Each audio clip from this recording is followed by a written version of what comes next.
자, 앞에 봅시다. 그래서 여러분들 그 혹시 기억납니까? 본봉 제목의 의미 뭐였어?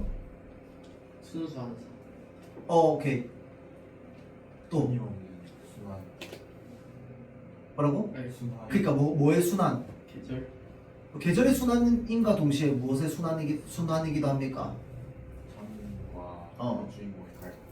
뭐 갈등 그렇죠. 착취의 순환이기도 합니다. 맞죠? 자 그래서 봄이라고 했을 때 봄이 오고 그 다음에 또 다시 봄이 올 거다. 근데 여기서 말하는 봄이라고 하는 게 이제 이 장인과 내가 겪는 어떤 이제 이 수탈 관계의 어떤 갈등 이런 것들의 반복을 암시하기도 한다라고 하는 게 있었다, 그렇죠? 자 그래서 잘 보세요. 하지 지나 백로인데요. 하지가 뭡니까? 여러분들 그 우리나라 24절기 다 알아요? 잘 모르죠? 하지는 근데 좀 알지 않아? 하지부터 이제 뭐야? 가을 뭔 여름, 소리야? 여름이죠, 여름. 여름 시작이야, 여름 시작. 맞죠? 그래서 하지 좀 지나고 나면 이제 뭐가 찾아옵니까?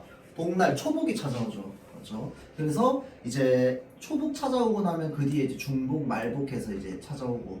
자, 그러면서 이제 여름이 끝나가는 거 아니야. 자, 그래서 하지는 이제 여름의 시작일 거야. 여름의 시작. 그 다음에 백로는요, 가을쯤입니다. 그래서 음력으로 따지면 여기 나와 있는데 음력 6월 22일, 1일, 그 다음에 음력 한 9월 8일쯤 되거든요. 자, 그러니까 딱 어느 시기 이후야? 봄에 나오는 그 봄 이후겠지. 맞죠? 자, 그래서 이것도 마찬가지로 패러디 소설입니다. 이 사람이 진짜 특이한 소설 많이 쓰거든요. 하여튼 자 그래서 이제 봄의 뒷 이야기를 소설로 지금 쓴 겁니다. 자 그래서 나와 장인의 관계 이런 것들이 좀 드러나 있겠다, 그쵸? 자 근데 잘 보세요. 봄이라고 하는 건 아까 이야기했듯이 사랑이 얘기했잖아. 근데 어떤 사랑이야? 순수한 사랑이야. 굉장히 어리숙한 사랑입니다. 점순이도 점순이 나름대로 어리숙하고요. 나도 나 나름대로 어리숙하단 말이야. 봄날이 돼서 내가 가슴이 막 울렁거리는데 왜 울렁거리는지도 모르고, 맞죠? 점순이가 나한테 막 그렇게 툭툭툭 하는데 그게 지금 어떤 의미인지도 모르고, 맞죠? 자 그래서 그런 순수한 시기를 지난 이런 의미도 있습니다. 알겠죠? 순수한 시기를 지난. 자 볼게요.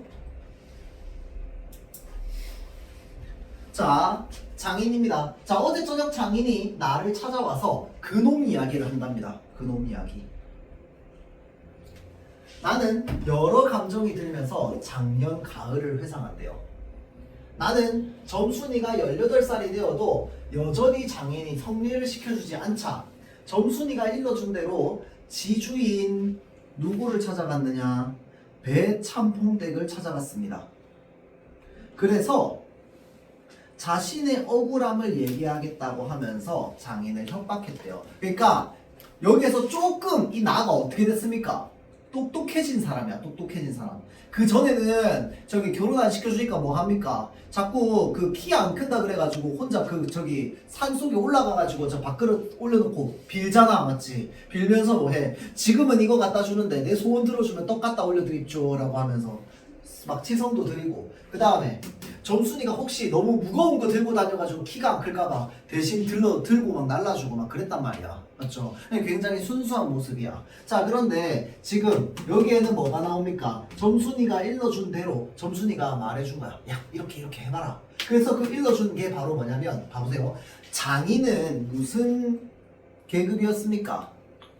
마른 계층이었어요. 그래서 소작인들 입장에서는 완전 땅 주인처럼 행세하는 사람이었단 말이야. 자 그래서 이 마름에게 땅 뜯긴 사람 있었죠. 와 이름이 기억이 안 난다. 그 누구였냐? 저기 친구 밤에 가가지고 지 혼자 막 그 섀도우 복싱 하다 옆에 그 등불 터뜨리네. 이름 뭐였어?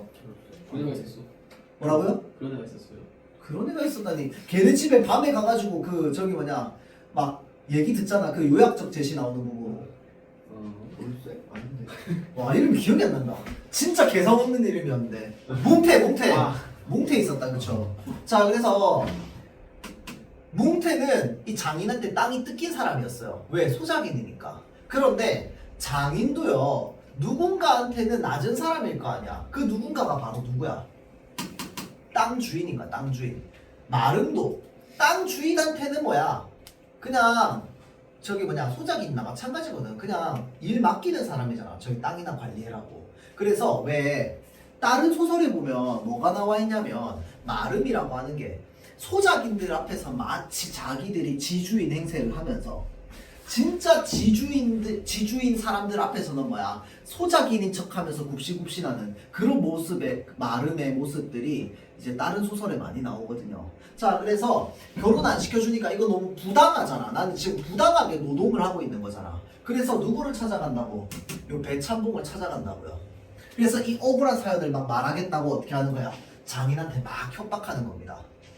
마침내 점순이와 혼인한 나는 결혼까지 했어요. 성리 후에도 막내딸 끝순이 점순이가 셋째 딸이었나 막 그랬잖아. 그래서 밑에 한 명이 더 있었는데 나이 차이가 10살이 나가지고 내가 6년을 더 그 생활해야 되고 뭐 이런 얘기 나왔었단 말이야. 막내딸 끝순이의 배필이 대리사위로 들어오기 전까지는 농사일을 계속 거들겠다고 장인과 약속했으나 점순이의 만류로 그 약속을 지키지 못했답니다. 자, 그러니까 원래 보통 결혼하면 여자는 어디로 갑니까? 시집을 가지 남자의 집으로 이제 종속되잖아, 맞죠? 그래서 장인이 나를 결혼시키지 않는 이유가 뭐였습니까? 결혼시켜주면 점순이 데리고 가버리니까 집에 농사일 지을 사람이 없잖아. 그렇다고 이제 머슴을 들이면 머슴은 돈이 나가니까, 맞죠? 그래서 대리사위를 계속 드리는 건데 지금 내가 장인한테 농사일을 계속 거들어 주겠다고 약속했는데 점순이가 말린 거야. 자, 그러고 나서 볼게요. 그러니까 내가 조금 캥기는 것이 바로 그 약속 때문이었다. 이 약속이라고 하는 게 이제 그 농사일 도와주겠다는. 내가 장인님과의 약속을 지키지 못해서 자, 장인님은 내가 일을 도우러 오지 않자 몇 번을 우리 집에 찾아와서 박서방 거기 있는가? 하고 불러댔답니다. 그때마다 나 대신 점순이가 마시를 갖다는 둥, 점순이가 대신 거짓말해 주는 거야. 첩력을 갖다는 둥, 잘도 둘러댔대요.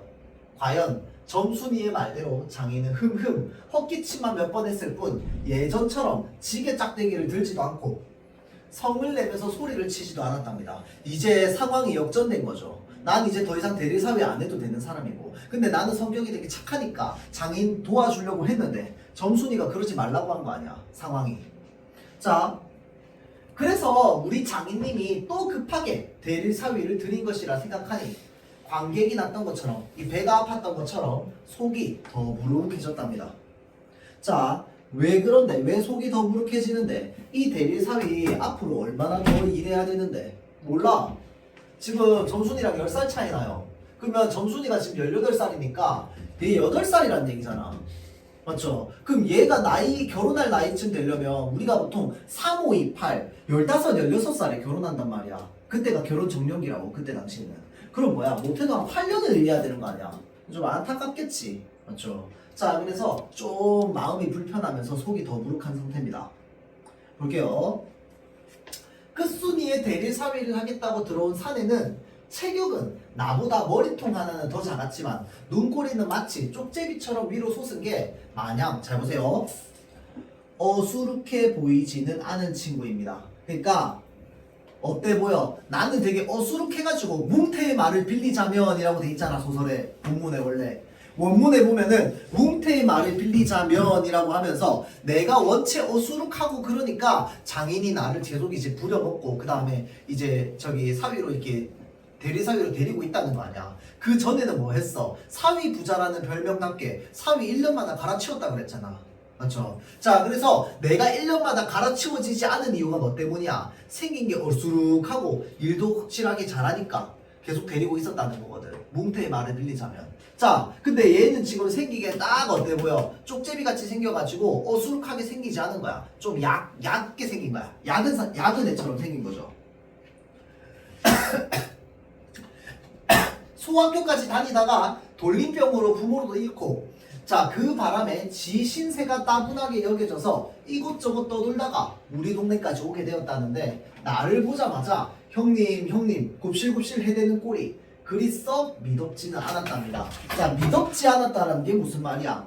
믿음직스럽지 않다는 겁니다. 그러니까 나 언제 봤다고 갑자기 찾아와서 형님 하면서 굽실굽실 하는 게 내 입장에서 좀 멀리하고 싶었던 거죠. 더구나 그 친구가 오고 난 뒤부터 장인은 날 볼 때마다 뭐 일을 여간 잘해야지. 자네처럼 한 입으로 두말할 것 같지도 않고 말이야.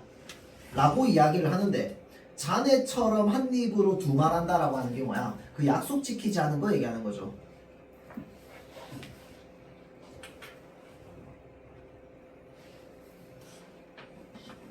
그래서 장인이 나를 비교하면서 아, 걔 괜찮다. 일 잘하는데 자네처럼 한 입으로 두말하지도 않고 라고 장인이 얘기하는데 나는 은근히 속으로 뭐라고 생각해? 아, 저 마음에 안 드는데 라고 생각을 하는 거죠. 비아냥거려서 까닭없이 약이 오르고 성이 나곤 했답니다. 한데 바로 어제 저녁 우리 집에 들린 장인님이 그렇게 침이 마르도록 칭찬해내던 막내 사위 때문에 자 눈물을 떨구고 방바닥을 쳐대면서 하소연을 한 것이었답니다. 내가 호랑이 새끼를 받았지. 호랑이 새끼를 받았어. 나는 강아지 한 마리가 들어왔다고 생각했는데 자 그러면 강아지 한 마리가 들어왔다는 건 지금 그 사위를 어떻게 보고 있는 거야? 대리 사위를 지금 긍정적으로 보던 시각이었는데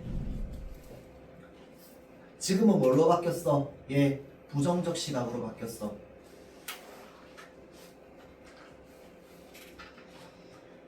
자 다음 이야기를 들어보니 우리 장인님이 이번에 제대로 된 사위를 하나 얻은 것 같았다. 여기서 말하는 제대로 된 사위는 뭐야? 제대로 장인의 골치를 썩게 할, 그러니까 이제 반어적인 의미로 쓰이는 거죠. 춘분지나 모두 혼자 다 내고 그러면서 장인님한테 살살거리면서 마음을 주는 게 기특해서 막내 대릴 사이와 술을 한 잔 마셨다는 겁니다. 자 이제부터 썰이 나오겠죠. 또 예전에 나한테 그랬던 것처럼 우리 끝손이가 웬만큼 크면 성례를 시켜주겠다고 약조를 하면서 주거니 받거니 술잔을 돌렸는데 그러다가 이 막내 쌈이란 친구가 그러면 그렇지 말고 잘 보세요. 장인님이 여기 지장 한 번 찍어달라고 종이 쪼가리를 내밀었다는 게 아닌가. 술도 얼큰해졌겠다. 글도 잘 몰랐던 우리 장인님은 그랬대요. 자, 우리 장인님은 나처럼 까막눈이었던 것이다. 그러니까 뭘 읽을 줄 몰라. 글자를 읽을 줄 모르는 거야. 남자가 누구처럼 한 입으로 두말하면 쓰겠나 하면서 호기롭게 지장을 꾹 찍어주었다는데 그게 우리 장인님 수염을 잡아챈 꼴이 되고 말았다라고 이야기되는 이유가 뭐야? 내가 수염을 과거에 잡아챈 적이 있었다. 그쵸? 자 그래서 여기서 말하는 수염을 잡아챈 꼴이라고 하는 건 지금 막내 사위한테 당한 장인의 모습인 거죠.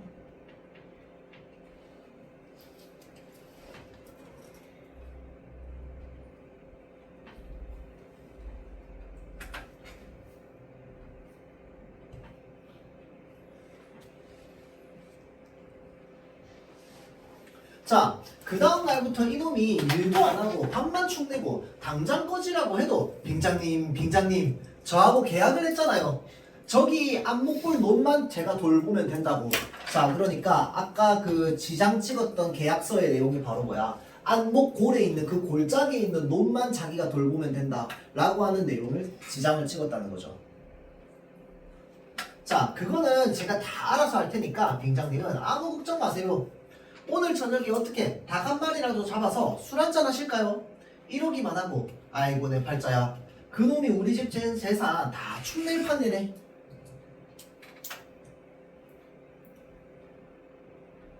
자 그러면서 요 빙장님 하는 거 요거 지금 이 장인의 무식함을 좀 드러내는 부분이라고 했어요. 맞죠? 빙장이 무슨 뜻이라고 했습니까? 남의 집 그 장인을 보고 빙장이라고 한다고 했잖아. 근데 자기를 보고 빙장이라고 부르라고 얘기하는 이유가 뭐야? 빙장이 더 높은 표현인 줄 알고 자기 보고 부르라고 하는 뭐 그런 거다. 그렇죠? 자 장인님은 그렇게 하소연을 해댄 것이다. 그러니 그 막내 대리사위가 용하다고 생각할 수밖에. 역시 사람은 글을 배워야 하는 것인데 나는 글을 모르니 6년이나 대리사위를 한 것이지. 나는 뭐 그런 생각을 하면서 가만히 앉아있기만 했답니다. 하지만 그날 밤 나는 장인님과 함께 집을 나서 다시 처가로 걸어가야만 했대요. 함께 살을 맞대고 살아도 여전히 그 속을 알 수 없는 점순이가 나와 장인님의 등을 떠밀었기 때문입니다. 자, 그러니까 어찌됐건 점순이 입장에서는 자기 아버지가 이런 일을 겪은 거잖아. 그러니까 뭐 해야 돼? 이 잘못된 상황을 빨리 바로 잡아야 되는데 장인이랑 나는 뭐 하고 있어? 골머리 싸매고 있고 장인은 울고 있고 누가 나서는 거야? 점순이가 나서는 겁니다. 그래가지고 우리 두 사람의 등을 떠미는 거죠. 빨리 가라고. 그러면서 처가로 오게 됐답니다. 그래, 그걸 보고만 했어요. 지장을 찍은 종인지 목판인지 확인을 해야지. 장인님과 내 말을 문 밖에서 잠자코 듣고만 있던 점순이가 방 안으로 들어와서 그렇게 말했대요. 봐도 뭐 우리가 뭘 아나? 글자를 모르는데. 내가 그렇게 말하자 점순이가 바로 쏘아붙였답니다. 누가 그걸 보고 읽으래요? 뭐래? 없애면 되지.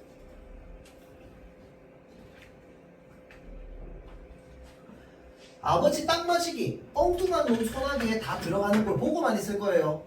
아, 그렇구나. 장인님과 나는 서로 눈을 마주보고 고개를 끄덕거렸대요. 자, 그러니까 이제 뭐 하면 돼? 그 종이를 없애면 돼. 계약서를.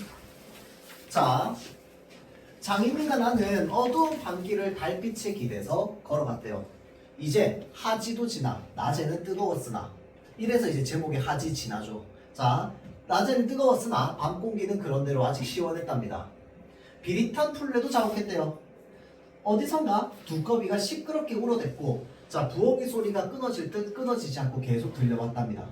장인님은 내 바로 앞에서 터덜터덜 발걸음을 옮기고 있었답니다.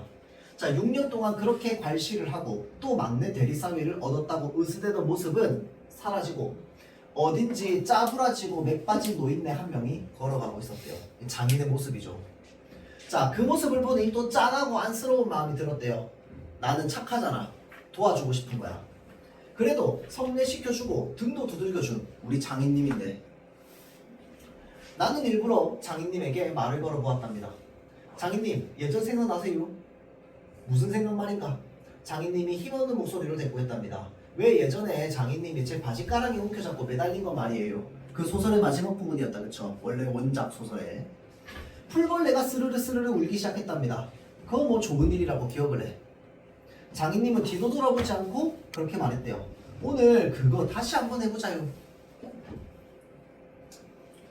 그제서야 장인님이 걸음을 멈추고 나를 돌아봤답니다. 제가 그놈 팔을 꼼짝 못하게 잡고 있을 테니까요. 장인님이 그놈 바지가랑이를 움켜잡으세요. 그러면 제가 재빠르게 그놈 몸에서 계약서인가 뭔가를 빼낼게요. 내가 그렇게 말하자 장인님은 한참을 말없이 서 있다가 다시 뒤돌아눕기 시작했대요. 아까와 다르게 뒷짐도 지고 걸음도 뒤틀게 걷기 시작했답니다. 자, 그러니까 이제 계속 힘없이 터덜터덜 걷고 있다가 내가 힘이 돼주고 싶어서 장인한테 그렇게 하자고 얘기하니까 그제서야 이제 힘이 좀 생겨가지고 뒷짐도 지면서 이렇게 걸어가는 겁니다. 이제 뒷골 콩밥만 지나면 바로 장인님의 집이었대요. 장인이 툭 내게 말을 건넸답니다. 어떻게? 그럼 지게 짝대기는 사비가 될 텐가?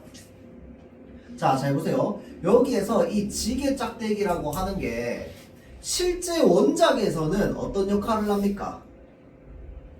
갈등이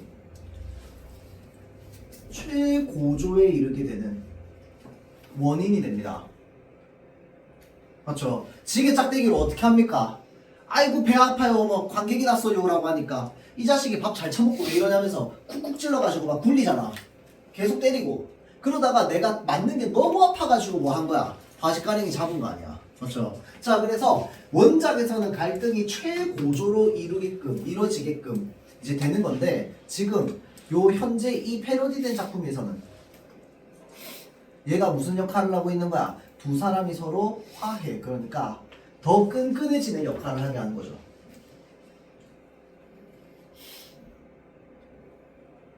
자, 그러면서 여름밤이 깊어가고 있었다 하고 끝나는 겁니다. 그럼 내용 뒤에는 무슨 일이 일어나는지 몰라. 상상력만 독자의 상상에 맡기는 거죠. 자, 그래서 이제 열린 결말로 이렇게 이제 마무리가 된다. 자, 그래서 여기 앞에 나와 있는 정리 부분만 좀 한번 살펴보면 잘 보세요. 149페이지. 자, 원작이랑 비교하는 거고 심지어 원작 자체가 만약에 이거 학교에서 시험 범위 들어간다고 하면 원작 자체도 또 같이 나올 수도 있습니다. 알겠죠? 자, 그래서 그거까지 좀 생각을 하면서 지금 원작에서 그대로 이어져 온 부분과 그 다음에 새롭게 들어온 부분들 부분들을 좀 차이를 생각해봐야 되는데, 자, 문학 작품의 재구성 과정에서 자, 똑같이 이어지는 거 뭐야? 1인칭 주인공 시점, 나를 중심으로 얘기되는 거 그대로 이어집니다. 자, 다음 이 괄호를 활용해서 이제 부연 설명을 하는 거, 이거 되게 많이 나왔었죠. 자, 다음 세 번째는요, 과거와 현재를 오가면서 사건을 서술하는 거. 자, 그 다음에 네 번째는 성격이 똑같은 거. 자, 그 다음 지게짝대기, 관객이 났어요. 관객은 배탈 나는 거죠. 자, 그 다음 빙장님 얘기 나오는 거, 요거 원작이 그대로 있었습니다. 자, 그 다음에 문장 자체가 구어체를 활용해서 이제 서술이 되고 있다는 거. 자, 그러면 차이점은 뭐가 있는데, 요 막내 싸위가 등장한다는 거. 그렇죠? 자, 이 막내 싸위는 점순이의 동생, 그 집의 막내딸, 끝순이의 이제 남편이다. 그렇죠? 남편 될 사람인 거죠. 자, 그래서 요 부분이 바로 뭐야? 재구성을 하면서 추가된 부분이겠죠. 자, 다음 성격을 한번 좀 살펴보면요. 자, 나는요 똑같습니다. 원래 원작이랑 맞죠? 우직하고 순진합니다. 그래서 사실 안 지켜도 되는 건데 장인이랑 약속해가지고 내가 장인 그 농사 도와주겠다 뭐 이런 약속도 하는 거죠.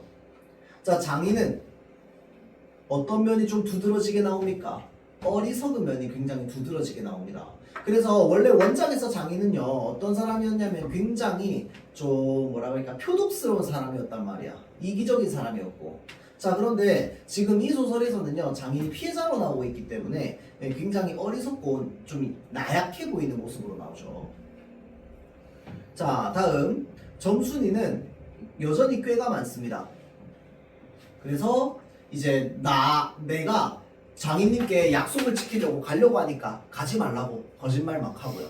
그 다음에 이 장인이랑 나랑 하는 이야기 듣더니 가가지고 계약서 찢어버리자면서 막 이제 앞장서가지고 가라고 얘기하는 그런 부분에서 꾀가 많다는 거. 자, 그 다음 막내 싸위는 어떤 사람? 굉장히 얕고 뻔뻔한 사람입니다. 생긴 건 좀 쪽제비같이 생겼고,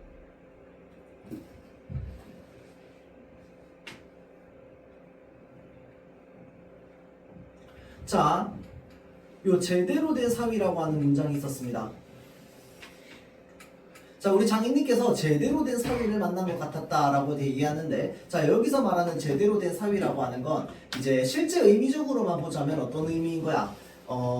뭔가 제대로 한 방 먹일 사위 정도의 의미가 되겠지. 그렇죠? 자, 그래서 긍정적인 의미가 아니라 부정적인 의미로서 반어적으로 사용되고 있는 표현입니다. 자, 그래서 그전에는 항상 순진한 대릴 사위들을 속여가지고 맨날 이제 성례시켜 주겠다 하면서 부려먹었었는데, 지금은 뭐야? 오히려 막내 사위한테 당하는 역전된 상황을 드러내는 표현으로서 사용되고 있는 거죠. 자, 그 다음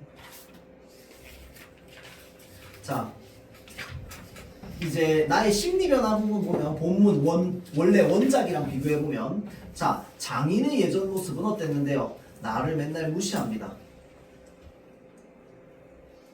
6년 동안. 그리고 새 대리 사위를 얻었다고 막 으스댑니다. 그래서 그전에는 장인한테 그렇게 호의적이지가 않았어. 왜? 새 대리 사위를 들였다고 얘기하니까 이제 얘기해주면서 나보다 훨씬 낫다고 얘기하잖아. 근데 그렇게 얘기하던 장인의 모습이 어떻게 변해? 힘없이 걸어가는 노인의 모습으로 바뀌어요. 그래서 나는 장인에게 어떤 감정이 들어? 좀 불쌍하고 안쓰러운 안타까운 감정이 듭니다. 그래서 이 장인이 힘없이 터덜터덜 걸어가는 모습을 보면서 뭘 느껴? 연민을 느끼죠. 이 연민을 통해서 두 사람이 어떻게 하게 된다? 화해와 협력으로 나아가는데, 그것과 관련되어 있는 대표적인 이 소재가 바로 뭐다? 지게, 짝대기, 막대기, 이거죠.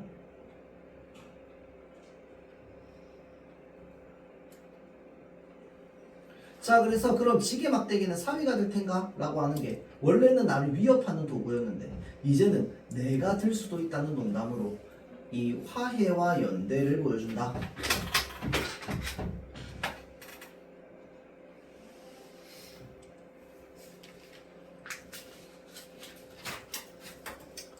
오케이, 자 여기까지 해서 요거는 지금 재구성이 끝났고요. 자, 다음 166페이지 봅시다.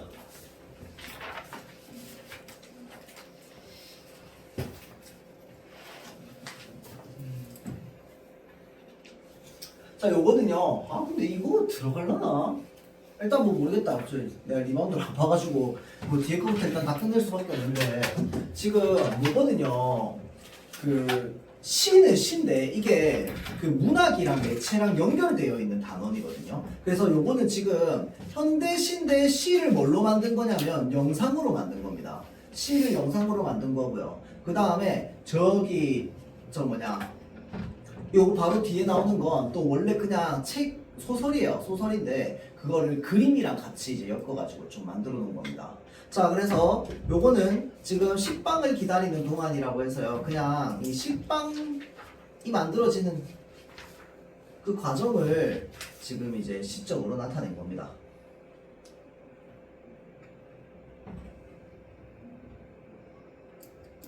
자, 봅시다. 이게 지금 요게 구절, 그 시 구절인 거야.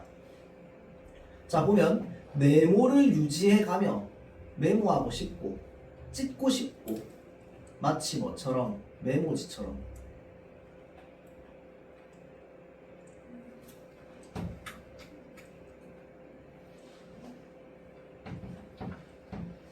자, 어떻게 될지 몰라 웅크린 채 몸을 말고 있다 보면 부풀 수 있대. 자, 이 부푼다라고 하는 게 뭐냐면 여러분들 빵은요 원래 이제 이렇게 있다가 구우면서 점점 크기가 부풀어 오르는 거잖아. 맞죠? 자, 그래서 어떻게 될지 몰라서 웅크린 채 몸을 말고 있다 보면 마치 빵이 이렇게 커지는 것처럼 부풀 수 있대요. 그러면 잘 보세요. 속이 꽉 찬 소시민이 될 수도 있고 위기마다 일어설 수도 있답니다. 자, 그러면 잘 보세요. 속이 꽉 찬 존재가 된다 또는 위기마다 일어선다. 뭐가 된다? 성장한다.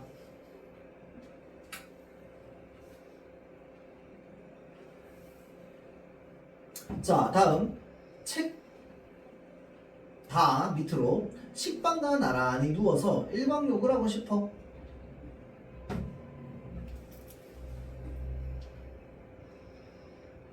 아, 미안합니다. 이게 라구나. 맞죠? 자, 그러면 나부터 봐야겠네요. 맞죠? 자, 그래서 어떻게 될지 몰라 뭉그리치 몸을 말고 있다면 소시민이 될 수도 있고 일어설 수도 있고 나. 그 다음에 다 식빵과 나란히 누워서 일광욕을 하고 싶어 하면서 그 다음에 뭐야 지금 메모를 유지해가며 메모하고 싶고 찍고 싶고 아까 얘기했듯이 뭐처럼 메모지처럼.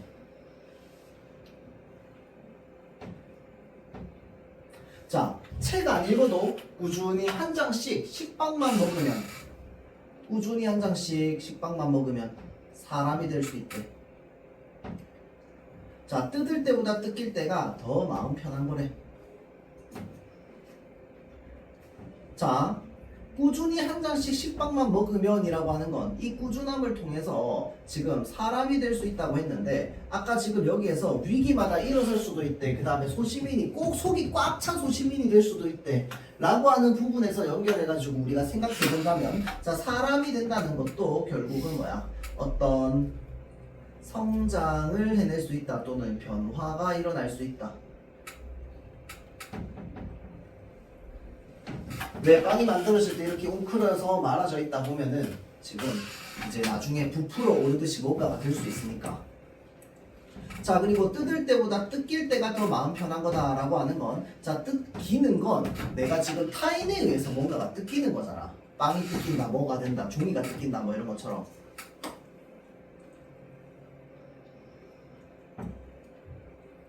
자, 햇볕을 부푼 낙타 등을 어루만지며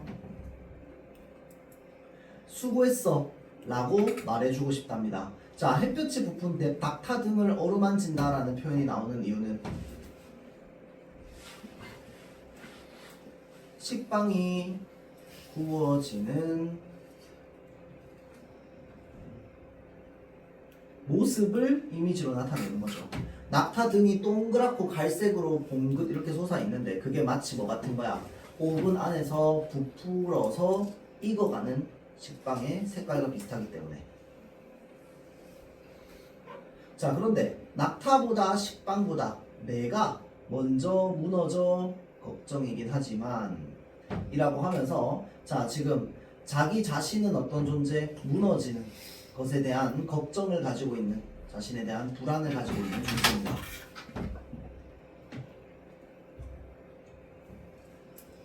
자, 그래서 지난번에 요 소시민과 관련된 이야기를 한번 한 적이 있는데 소시민적이다, 그 다음에 소시민이다 라고 하면 소시민은 그냥 어떤 사람이라고 했어요? 일단 엄청 잘 먹고 잘 사는 사람은 아니야. 맞죠? 엄청 막 풍족하고 잘 먹고 잘 사는 사람은 아닐지언정 적어도 그냥 하루하루 내가 먹고 사는 것에 대해서 그냥 이제 생각하면서 살아가는 그냥 일반적인 사람들의 어떤 모습이라고 했어요. 그래서 그냥 중산층까지는 아니지만 그래도 어떤 이 중산층보다 조금 아래인 그냥 일반적인 노동자 계층 정도로 볼 수 있습니다. 그래서 그런 사람들이 이제 소시민인데 지금 자기가 빵이 이렇게 부풀어 오르는 걸 뭐라고 얘기해요? 속이 꽉 찬 소시민이 될 수 있다고 얘기하잖아. 자, 그러면 이 소시민은요 일단 기본적으로 뭐라고 그래야 될까? 이 자본주의 사회와 관련해 가지고 이제 어떤 소비의 주체가 될 수 있는 존재입니다. 그러니까 하루하루 내가 그냥 내가 먹고 살 것을 이제 생각하면서 그리고 또 그에 합당한 어떤 이제 노동의 대가를 받아가면서 그냥 살아가는 일반적인 세상이란 말이야. 자, 그래서 이런 존재가 나중에는 저기 소비의 뭐 주체라고 얘기하면 좀 어렵지 그렇긴 한데 일단은 소비의 주체 정도로 보자면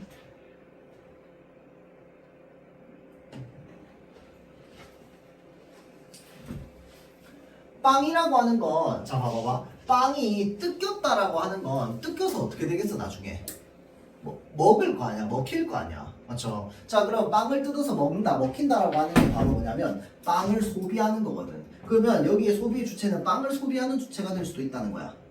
빵 그 자체를 얘기하기도 하지만 자 그래서 책 안 읽어도 꾸준히 한 장씩 식빵만 먹으면 사람이 될 수 있고요. 그 다음에 뜯을 때마다 뜯길 때가 더 마음이 편하다라고 해서 이 뜯길 때가 바로 뭡니까? 소비되는 때인 거죠.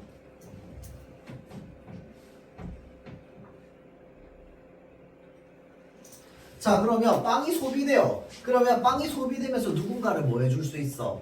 좀 배부르게 만들어줄 수 있습니다. 맞죠? 자 그래서 뜯을 때보다 뜯길 때가 마음이 더 편하다 라고 얘기하는 이유. 자 이 소비가 되면서 누군가를 이제 배부르게 하거나 뭘 하거나 하게 해주는 그거 자체가 뭐야? 굉장히 마음이 편하다. 그래서 연결하면 뭐가 되는 거야?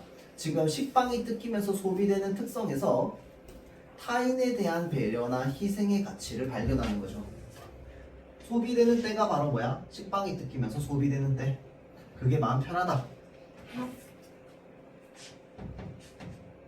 자 그러면서 잘 보세요. 이게 지금 식빵이 부풀어 오르는 모습과 관련돼서 이야기를 하는 건데 수고했어 라고 얘기해 주고 싶다는 거야. 그게 식빵에게 하고 싶은 말일 수도 있고 또는 다른 누군가 타인에게 하고 싶은 말일 수도 있겠죠. 어떤 존재? 이런 내면이 좀 불안하거나 그런 존재. 자 그래서 힘겨운 삶을 살아가는 하루하루 먹고 살기 힘든 아까 이야기 나왔던 뭐 소시민 이런 사람들도 전부 다 그런 존재에게 전하는 위로. 그래서 낙타보다 식빵보다 내가 먼저 무너져 걱정이긴 하지만 이라고 하면서 낙타, 식빵, 나 전부 뭐한 존재 이 힘겨운 삶을 살아가는 어떤 존재들이고요. 그 존재들에게 수고했어 라고 말해주고 싶다 라고 이야기를 하는 거죠. 그래서 뭐 그게 끝입니다. 자 167페이지 봅시다. 다음 페이지 넘어가서 자, 웅크린 채 몸을 말고 있다. 그러다가 부풀어 오를 수 있다 라고 하는 건 식빵의 탄성에서 다시 일어서는 힘, 이 회복력을 연상하게 합니다. 다시 부풀어 오를 수 있다. 자, 식빵과 나란히 누워서 일광욕을 하고 싶다. 식빵을 매개로 여유로운 순간을 상상하는 거. 자, 다음 뜯을 때보다 뜯길 때가 더 마음 편하다라고 얘기하는 거. 아까 얘기했던 소비되는 특성. 소비되는 특성이 뭐야? 뜯기는 거. 배려나 희생의 가치를 발견하는 거.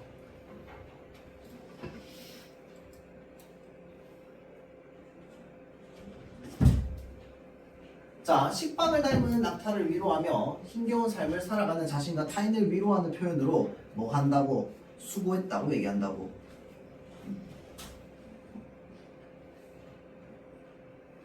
자, 그래서 식빵의 다양한 특성 뭔데? 부풀어 오르는 거.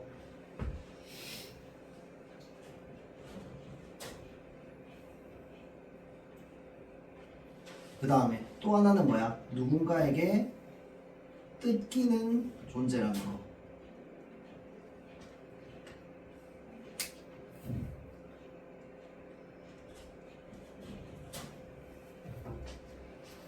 자, 그래서 시적 대상의 상징적인 의미를 좀 보자면 식빵은 어떠한 성질을 가지고 있다?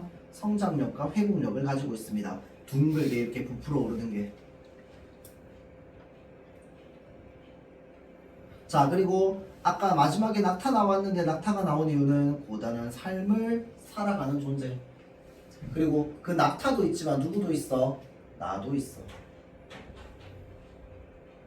그래서 나는 이겨내지 못할 것 같다 라고 걱정하고 있었죠. 자, 그래서 이게 지금 그냥 문자 매체로 적혀 있는 게 아니고 이제 그냥 영상입니다. 영상 맞죠? 그래서 영상 매체로서의 어떤 표현으로 나와 있다. 본문이. 그래서 뭐 그게 끝이고요. 자, 다음 172페이지 봅시다. 이거는 이제 만화입니다. 근데 원래는 소설이야. 원래는.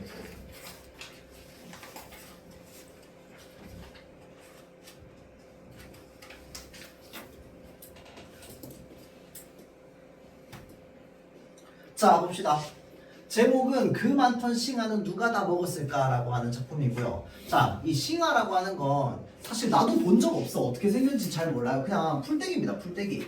그러니까 어느 지역에서 많이 먹는 풀떼기예요. 시골에서 아마 많이 먹었을 거야. 간식처럼. 자, 그래서 그 많던 싱아는 누가 다 먹었을까라고 하면 그게 뭐냐면 싱아는 내가 어린 시절에 시골에서 마치 간식처럼 먹었던 거거든.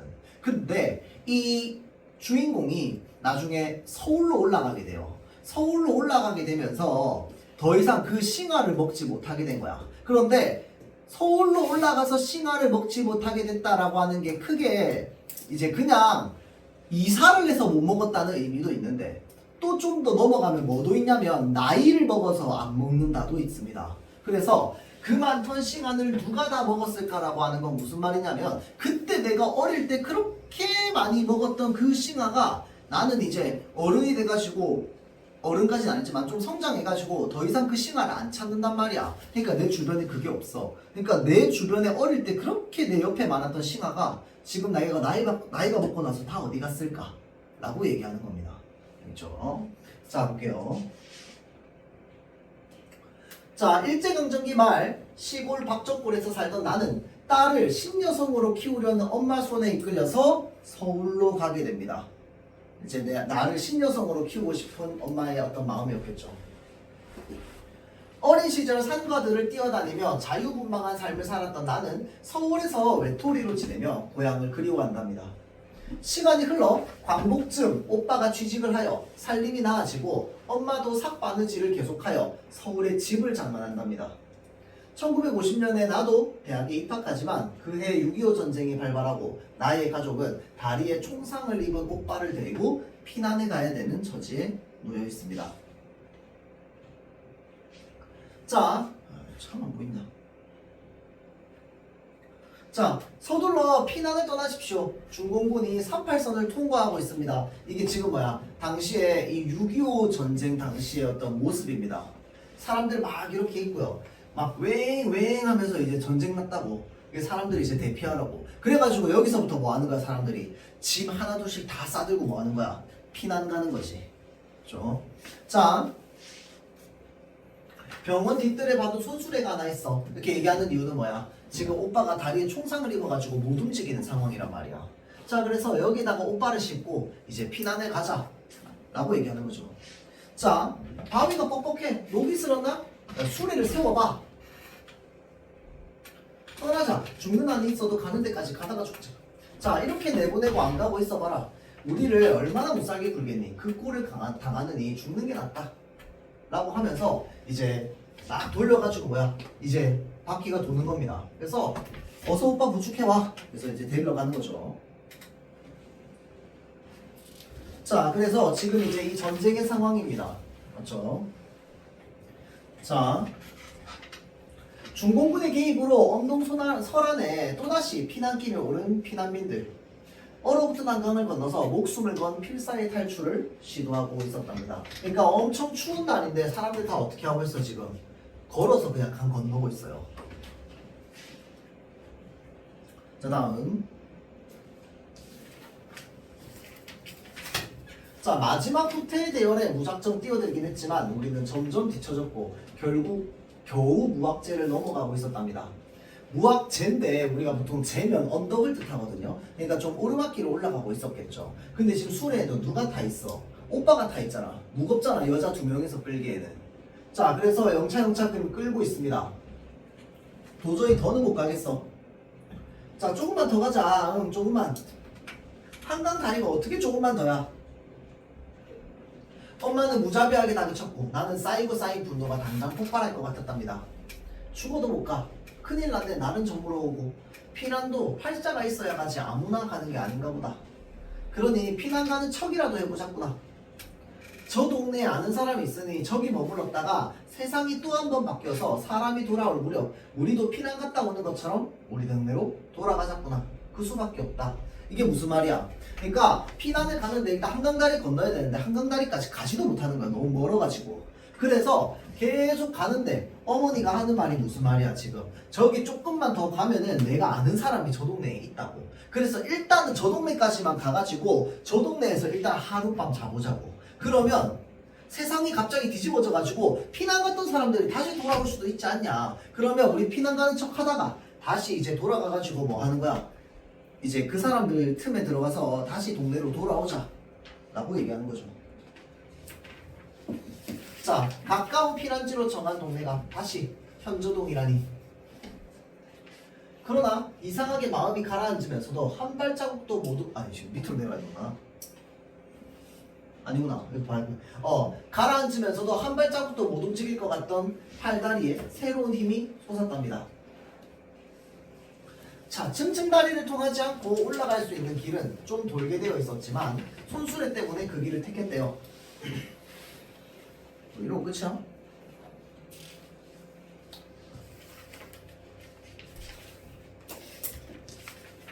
자, 요거 앞에만 좀 봅시다.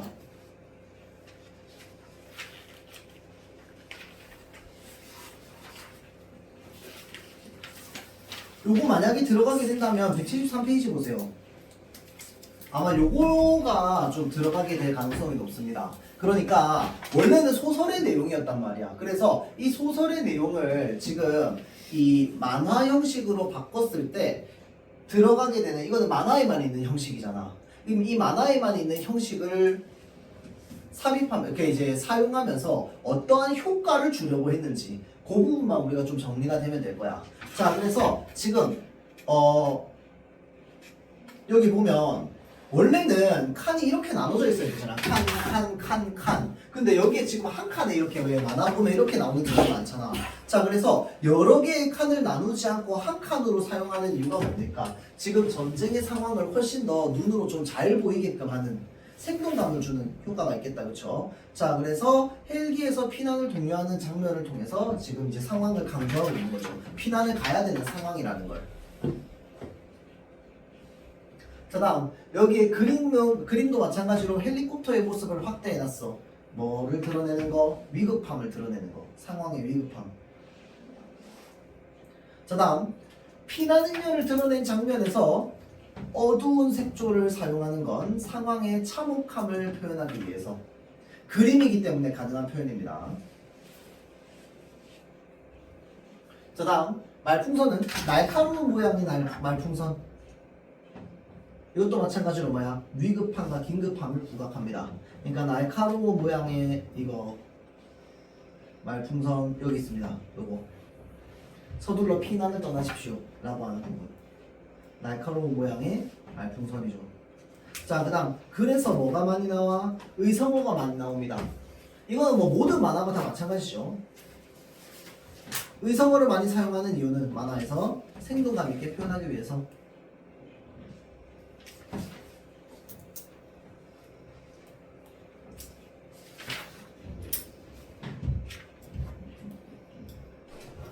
이거밖에 없나? 자 그럼 요거만 좀 봅시다. 174번 여기 위에 보면 자 여기 위에 지금 줄글로 표시되어 있습니다. 이건 대사가 아니다 그렇죠? 자 그래서 여기 나와 있는 표현은 어떤 의도? 상황을 요약하는 의도. 그러니까 우리가 소설에서 요약적 제시 있잖아. 그 요약적 제시와 같은 효과를 가지고 있겠죠. 자 그 다음에 자 이렇게 칸을 크게 그려가지고 이제 피난 행렬을 표현합니다. 당시 어떤 참혹함이라든지 어떤 위급함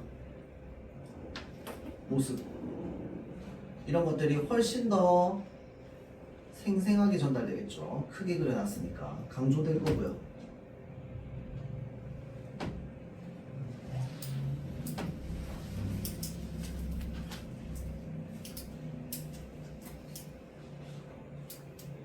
자, 그 다음에 내용적인 부분 176페이지에 밑에 보면 자, 일단 피난은 실패했어. 너무 멀어가지고 한강다리 못 건너. 자, 그래서 그냥 요 현저동에 머물자라고 하는데 이 현저동에 머물자라고 하는 건 이제 내가 살고 있는 동네입니다, 그냥. 그러니까 뭐 멀리 못 간 거야. 무거워가지고.